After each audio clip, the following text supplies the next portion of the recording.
नमस्कार साथियों, स्वागत है आप सभी का पीएसपी के इस ऑनलाइन यूट्यूब प्लेटफॉर्म पर। साथियों, आज हम शुरुआत करने वाले हैं भारत के संविधान में और संविधान के भाग फर्स्ट में अपन देखेंगे भारतीय संविधान के प्रमुख जो भाग हैं उनके विषय में अपन बात करेंगे। एक छोटा सा परिचय है भारत के संविधान के भाग और उसके अनुच्छेद के बारे में। सबसे पहले अपन बात करें भारत का संविधान। आप जैसे जानते ही हैं कि भारत का संविधान है ये विश्व का सबसे बड़ा और लंबा संविधान है जिसकी रचना संविधान सभा के माध्यम से की गई थी। शुरुआत करते हैं भारतीय संविधान की।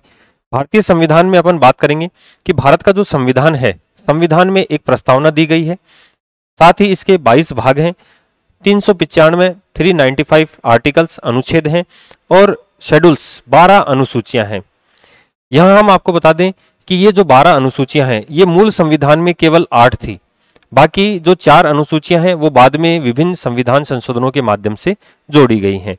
जैसे जैसे आवश्यकता हुई संविधान में अनुच्छेद शामिल किए गए, संविधान में संशोधन किए गए। हम यहाँ पर बात करने वाले हैं जो भारत का मूल संविधान था वो, और साथ में जो भाग जोड़े गए हैं। जैसे अपन बात करें भारतीय संविधान में मौलिक कर्तव्य नहीं थे, इन मौलिक कर्तव्यों को जोड़ा गया, जैसे भाग 4A में।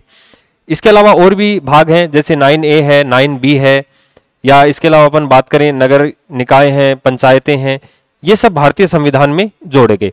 कुछ भाग ऐसे भी हैं या कुछ अनुच्छेद ऐसे भी हैं जिनको बाद में हटा दिया गया, खाली कर दिया गया, इनकी भी अपन बात करेंगे। तो आज हम जो विषय है वो संविधान के 22 भाग और उनसे संबंधित आर्टिकल्स हैं। शुरुआत करते हैं भारतीय संविधान के भागों की। देखिए, सबसे पहले बात करेंगे हम भारतीय संविधान का भाग 1। भारतीय संविधान का भाग 1 अनुच्छेद कहां से कहां तक? अनुच्छेद 1 से लेकर 4 तक। इसमें जो भारत के राज्य हैं 28 राज्य और 8 केंद्र शासित प्रदेश, इनके बारे में उल्लेख मिलता है, जानकारी मिलती है। भारत और उसके जो राज्य क्षेत्र हैं इनके बारे में अपने को जानकारी मिलती है कि उनके राज्य कौन से हैं, राजधानियां कौन सी हैं। समय समय पर बात करें अपन, भारत में पहले राज्यों की संख्या 14 थी, फिर 29 भी हुई, वापस 28 हुई। तो ये सब जानकारियां हमें भारत के संविधान के भाग 1 में संघ और उसके राज्य क्षेत्रों के बारे में क्या मिलती है, जानकारियां मिलती है। नेक्स्ट अपन बात करें भारतीय संविधान का भाग 2। भाग 2 भारत के प्रत्येक व्यक्ति की नागरिकता से संबंधित है। अनुच्छेद 5 से लेकर 11 तक यहाँ पर इसका उल्लेख किया गया है। इसमें अपन बात करेंगे कि भारत में केवल संघात्मक शासन व्यवस्था होते हुए भी एकल नागरिकता को अपनाया गया है। यहाँ केंद्र और राज्यों की नागरिकता नहीं है, हमें केवल भारतीय नागरिकता प्रदान की गई है और भारतीय होने पर हमें क्या है, गर्व है। ये एकता बनाए हुए रखने के लिए क्या किया गया है, एकल नागरिकता हमें प्रदान की गई है। इसमें कौन भारत का नागरिक होगा, कैसे नागरिकता प्राप्त की जा सकती है, कैसे नागरिकता का परित्याग किया जा सकता है, ये हम भारतीय संविधान के भाग 2 में देखते हैं।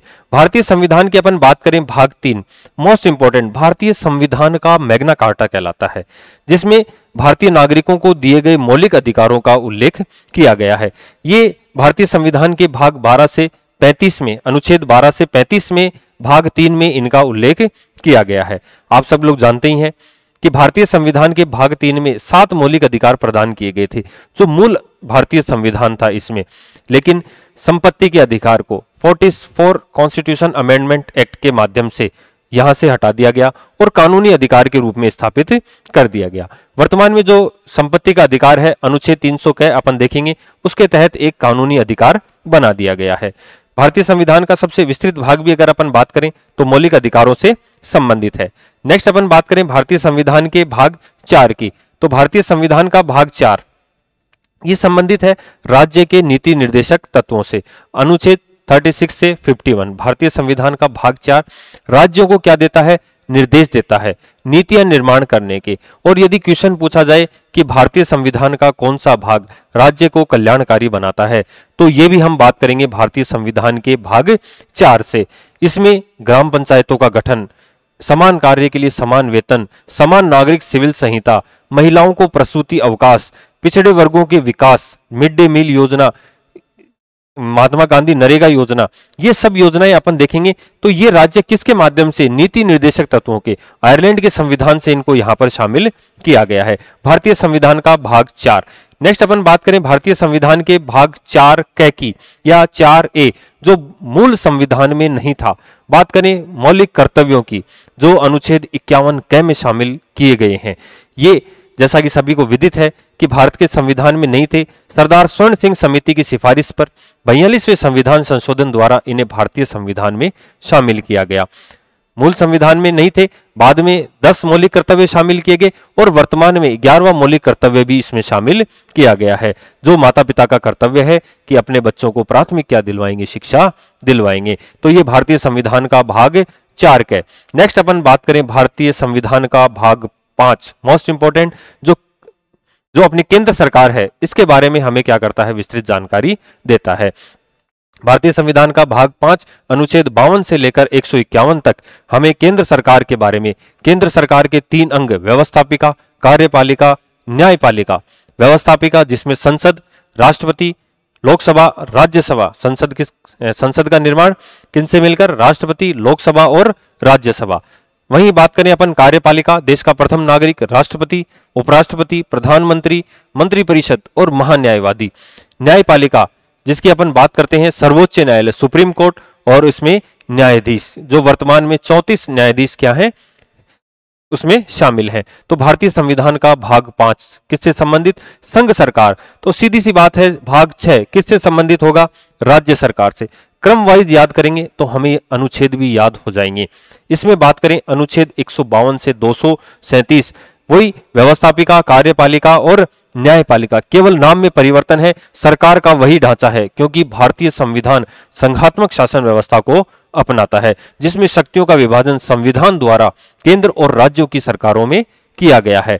तो सेम वही प्रोसेस राज्य सरकार में।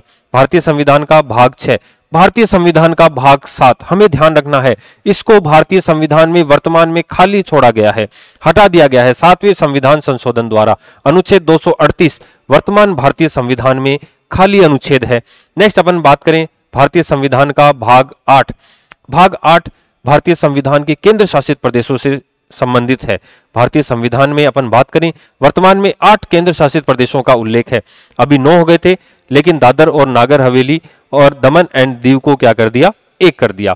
लद्दाख और जम्मू कश्मीर नए क्या बनाए गए हैं, केंद्र शासित प्रदेश बनाए गए हैं। तो अनुच्छेद 239 से 242 तक किसका उल्लेख है, भारत के केंद्र शासित प्रदेशों का उल्लेख है। नेक्स्ट भारतीय संविधान का भाग 9, ये आप सभी को पता ही होगा, भारतीय संविधान का 73वां संविधान संशोधन 1992 द्वारा भारतीय संविधान में इसको दोबारा से क्या किया गया है, शामिल किया गया है। भारतीय 9 की अपन बात करें, अनुच्छेद 243A से लेकर 243O तक किसका उल्लेख करता है, पंचायतों को संवैधानिक दर्जा देता है। इससे पहले अपन पंचायतों के गठन की यानी कि ग्राम पंचायतों के गठन की बात की थी भारतीय संविधान की नीति निर्देशक तत्वों में अनुच्छेद 40 के अंतर्गत। लेकिन एक बार फिर अपन बात करते हैं कि पंचायतों को संवैधानिक दर्जा किस संविधान संशोधन द्वारा, 73वें संविधान संशोधन द्वारा दिया गया था। और कौन से भाग में जोड़ा गया, भाग 9 में जोड़ा गया। और कौन से अनुच्छेद या कौन से आर्टिकल के तहत, तो 243A से लेकर 243O तक। इसी के साथ अपन आगे देखेंगे भारतीय संविधान का भाग 9 74वां संविधान संशोधन के माध्यम से शामिल किया गया, जिसमें नगरीय निकायों को संवैधानिक दर्जा प्रदान किया गया। तो O से लेकर आगे शुरू होता है 243P से लेकर 243ZG तक। हालांकि इसमें बाद में जोड़ा गया भाग 9B जो किसको मान्यता देता है, जो सहकारी समितियों को क्या करता है, मान्यता देता है। नेक्स्ट अपन बात करें भारतीय संविधान का भाग 10। तो देखिए भारतीय संविधान का भाग 10 जो भारत के अनुसूचित जाति और जनजाति वाले क्षेत्र हैं इनसे संबंधित है, जिसका संबंध भारतीय संविधान के 244 से लेकर और 244A तक क्या किया गया है, जो अनुसूचित जनजाति SC और ST वाले जो क्षेत्र हैं इनका उल्लेख करता है। नेक्स्ट अपन बात करें भारतीय संविधान का भाग 11 जो अब नेक्स्ट अपन जो बात करेंगे संविधान के जो 3 भाग हैं 11, 12 और 13, ये मोस्ट इंपोर्टेंट, ये किससे संबंधित हैं, ये केंद्र और राज्यों के संबंधों के बीच में हमें जो संबंध हैं वो दर्शाते हैं। भाग संविधान का कौन सा, 11, 12 और 13।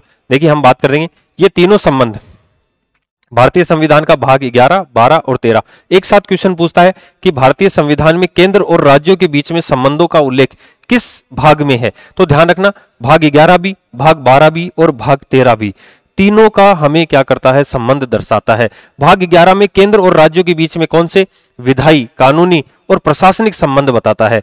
भाग 12 हमें वित्त, संपत्ति, संविदाओं से संबंधित, और भाग 13 भारत के राज्य के भीतर जो भी व्यापार होता है, जो वाणिज्य से संबंधित है, इसकी हमें जानकारी देता है। तो भाग 11 अनुच्छेद 245 से 263, ये 264 से 300A, इसकी अपन पहले बात कर चुके हैं। जो भारतीय संविधान द्वारा संपत्ति के अधिकार को हटाया गया था, उसको कानूनी अधिकार बना दिया गया है, और किस भाग में है, भाग 12 में है। नेक्स्ट अपन बात करें 301 से लेकर 307 तक, जिसमें केंद्र और राज्यों के बीच में व्यापारिक संबंधों का क्या किया गया है, उल्लेख किया गया है। नेक्स्ट अपन बात करें भारतीय संविधान के भाग 14 की, भाग 14 की। ये क्या करता है, संघ और राज्यों के जो भी अधीन सेवाएं हैं, जैसे IAS है, IPS है, इनके बारे में हमें क्या करता है, जानकारी देता है। इसके संबंध में केंद्र सरकार राज्य सभा को क्या करती है, शक्तियां प्रदान करती है कि राज्यसभा क्या कर सकती है, नई अधीनस्थ सेवाओं का निर्माण कर सकती है, समाप्त कर सकती है। तो भारतीय संविधान में केंद्र और राज्यों की जो अधीन सेवाएं हैं, जिसमें अपन बात करें संघ लोक सेवा आयोग आर्टिकल 315, इसका भी क्या मिलता है, हमें उल्लेख मिलता है कि प्रत्येक राज्य का एक क्या होगा, लोक सेवा आयोग भी होगा। तो इसकी जानकारी हमें भारतीय संविधान के भाग 14 में अनुच्छेद 308 से लेकर 323 तक मिलती है। अब नेक्स्ट आर्टिकल अपन देखें 323 के बाद में 324, तो सीधी सी बात है, हमारे दिमाग में एक ही शब्द आता है, भारत का निर्वाचन आयोग। तो नेक्स्ट अपन बात करें भारतीय संविधान के, बीच में एक अपन बात कर लेते हैं भाग 14A की। ये क्या करता है, ये जो केंद्र और राज्यों के बीच में जो सेवाएं हैं, जो अधिकारी हैं, उनके प्रशासनिक अधिकरण या विवाद से संबंधित जो भी विवाद होगा, उससे संबंधित जो भी प्रावधान है, वो भारतीय संविधान के अनुच्छेद 323A से लेकर 323B तक क्या किए गए हैं, शामिल किए गए हैं। नेक्स्ट अपन बात करें 324 अनुच्छेद भारतीय संविधान का भाग 15 किससे संबंधित है, भारत के निर्वाचन आयोग से संबंधित है, और इसका उल्लेख भारतीय संविधान के 324 से 329A तक किया गया है कि भारत में सार्वभौमिक वयस्क मताधिकार 18 वर्ष का आयु का प्रत्येक व्यक्ति क्या कर सकता है, मतदान दे सकता है। इन सब बातों का उल्लेख भारतीय संविधान के कौन से भाग में, भाग 15 में मिलता है। नेक्स्ट अपन बात करें भारतीय संविधान का भाग 16, कुछ वर्गों के लिए विशेष उपबंध, इसका संबंध भारतीय संविधान के 330 से 342 में आप लोगों ने देखो पढ़ा होगा कि पहले अपन ने देखा था कि आंग्ल भारतीय राष्ट्रपति द्वारा क्या किए जाते हैं, 2 आंग्ल भारतीय मनोनीत किए जाते हैं लोकसभा में, राज्यपाल द्वारा विधानसभाओं में 1 आंग्ल भारतीय सदस्य मनोनीत किया जाता है। तो उसका उपबंध भी किस अनुच्छेद में या किस भाग में मिलता है, भाग 16 में मिलता है। इसके अलावा अपन ने देखा होगा कि लोकसभा और विधानसभाओं में SC और ST को क्या दिया गया है, आरक्षण दिया गया है। इसका उल्लेख भी भारतीय संविधान का भाग 16 करता है। इसके अलावा अपन बात करें जो पिछड़ा वर्ग आयोग है, अनुसूचित जाति आयोग है, जनजाति आयोग है, इसका उल्लेख भी भारतीय संविधान के भाग 16 में मिलता है। नेक्स्ट अपन बात करें भारतीय संविधान का भाग 17 राजभाषा। ध्यान रखना, भारत के संविधान की राजभाषा किसको घोषित किया गया है, हिंदी को राजभाषा घोषित किया गया है। राज्य भाषा नहीं है, राष्ट्रभाषा नहीं है, क्या है, केवल राजभाषा है। ठीक है, और अनुच्छेद 343 से 351 तक इसका हमें क्या मिलता है, उल्लेख। त्रिभाषा फॉर्मूला अपनाया गया है, हिंदी, अंग्रेजी और स्थानीय भाषा को क्या किया गया है, मान्यता दी गई है भारतीय संविधान के भाग 17 में। नेक्स्ट अपन बात करें भारतीय संविधान का भाग 18। भाग 18 मोस्ट इंपोर्टेंट, इजी भी है। भारतीय संविधान के आपात प्रावधान या राष्ट्रपति की हम बात करें, आपातकालीन शक्तियों के बारे में हमें जानकारी देता है। भाग 18 भारतीय संविधान का अनुच्छेद 352 से लेकर 360 तक 3 आपातकालीन शक्तियां प्रदान की गई हैं, राष्ट्रीय आपातकाल, राष्ट्रपति शासन और वित्तीय आपातकाल। 352, 356 और 360 भारतीय संविधान का भाग 18। नेक्स्ट अपन बात करें भाग 19। देखो पीछे के जो अनुच्छेद अभी तक अपन ने देखे, उनसे संबंधित या उनके विरुद्ध कुछ चीजें शामिल की गई हैं, संविधान में कुछ प्रावधान शामिल किए गए हैं। इनका उल्लेख भारतीय संविधान के भाग 19 में मिलता है। जैसे हम बात करें कि राष्ट्रपति शासन राज्यों में किस अनुच्छेद के तहत लगाया जाता है, तो हमने 356 तो पढ़ा है, लेकिन साथ ही साथ 365 में भी क्या किया जा सकता है, राष्ट्रपति शासन घोषित किया जा सकता है। तो ऐसी चीजों का उल्लेख भारतीय संविधान के भाग 19 में मिलता है। नेक्स्ट अपन बात करें भारतीय संविधान का भाग 20 आप सभी परिचित हैं इससे। भारतीय संविधान में अमेंडमेंट करना हो, संशोधन करना हो साधारण बहुमत से, 2/3 बहुमत से, विशेष बहुमत से, तो अनुच्छेद किसके तहत 368 अनुच्छेद 368 के तहत क्या किया जा सकता है, संशोधन किया जा सकता है। नेक्स्ट दो भाग और बचते हैं भारतीय संविधान के। भाग 21 अस्थायी और संक्रमणकालीन और विशेष उपबंध। जैसे आपने देखा होगा भारतीय संविधान की धारा प्रसिद्ध रही है 370, जम्मू कश्मीर को विशेष राज्य का क्या दिया गया था, दर्जा दिया गया था, और वापस भी क्या कर दिया गया, समाप्त कर दिया गया। तो ये सब किसके, अस्थायी संक्रमणकालीन कुछ समय के लिए जो भाग लागू किए जाते हैं वो भारतीय संविधान के कहां पर, भाग 21 में है। और लास्ट भारतीय संविधान का जो संक्षिप्त नाम है या हिंदी में जो प्राधिकृत पाठ है वो भारतीय संविधान के किस अनुच्छेद में, 393 से 395, और भारतीय संविधान का भाग 22 हमें क्या करता है, इसकी जानकारी देता है। संक्षिप्त नाम है, भारतीय संविधान का संक्षिप्त परिचय है, भारत का संविधान, भाषा हिंदी, देवनागरी लिपि, ये सब हमें क्या मिलती हैं, जानकारियां मिलती हैं भारतीय संविधान के इन 22 भागों में। तो इस वीडियो में हम केवल भारतीय संविधान के भागों की बात करेंगे। नेक्स्ट वीडियो में हम भारतीय संविधान के प्रत्येक अनुच्छेद के विषय में अपन चर्चा करेंगे। धन्यवाद।